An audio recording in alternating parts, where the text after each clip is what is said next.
ایک چھوٹے سے گاؤں میں دو دوست رہتے تھے، علی اور سعد۔ دونوں پیشے کے اعتبار سے دکاندار تھے۔ سعد کی ایک کریانے کی دکان تھی، جبکہ علی کی دودھ کی دکان تھی۔ سعد نے دیکھتے ہی دیکھتے بہت پیسہ کما لیا۔ وہ ہوشیار تھا، اس لیے اس نے اپنی ہوشیاری لوگوں کو دھوکہ دینے میں استعمال کی، بے ایمانی کر کے۔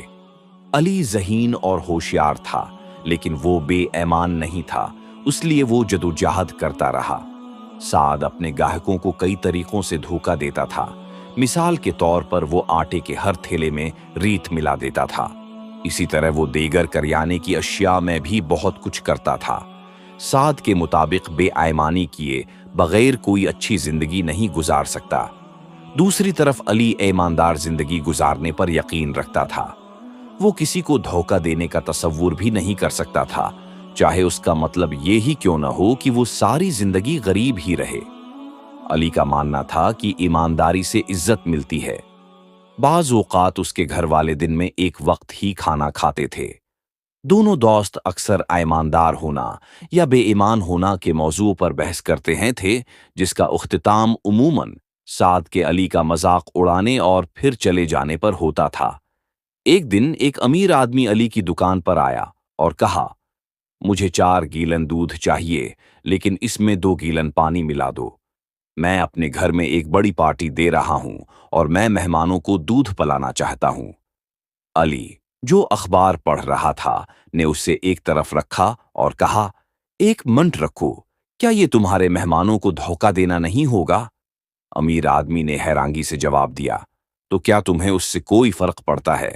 امیر آدمی، جو اب بیزار ہو رہا تھا، نے کہا کہ وہ اپنے مہمانوں کو خالص دودھ پلا کر اپنا پیسہ ضائع نہیں کر سکتا۔ وہ صرف یہ چاہتا تھا کہ اسے ایک ایسے شخص کے طور پر یاد رکھا جائے جس نے اپنے مہمانوں کو ایک مہنگا اور صحت بخش مشروب پیش کیا۔ ویسے ہمارے معاشرے میں اور کون بے ایمان نہیں ہے؟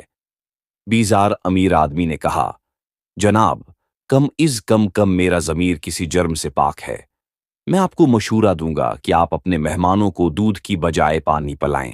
کم از کم آپ جھوٹ تو نہیں بولیں گے، علی نے نصیحت کی۔ مالک نے الجھن میں علی کی طرف دیکھا اور سوچ میں ڈوب کر مڑ گیا۔ کچھ دیر بعد امیر آدمی نے آہ بھری اور کہا، میں واقعی آپ کی ایمانداری سے بہت متاثر ہوں۔ میں آپ کو اپنی فیکٹری میں سپروائزر کی نوکری کی پیشکش کرنا چاہتا ہوں۔ میں جانتا ہوں کہ اتنے عالی اخلاق کے حامل شخص کے ساتھ میری فیکٹری ترقی کرے گی۔ علی نے یہ پیشکش قبول کر لی اور اس دن سے اس نے اچھی زندگی گزارنا شروع کر دی اور ایمانداری پر اس کا یقین مزید پختہ ہو گیا۔ کچھ دن بعد سعد کی دکان میں آگ لگ گئی، بے ایمانی سے کمائی ہوئی ہر چیز جل گئی۔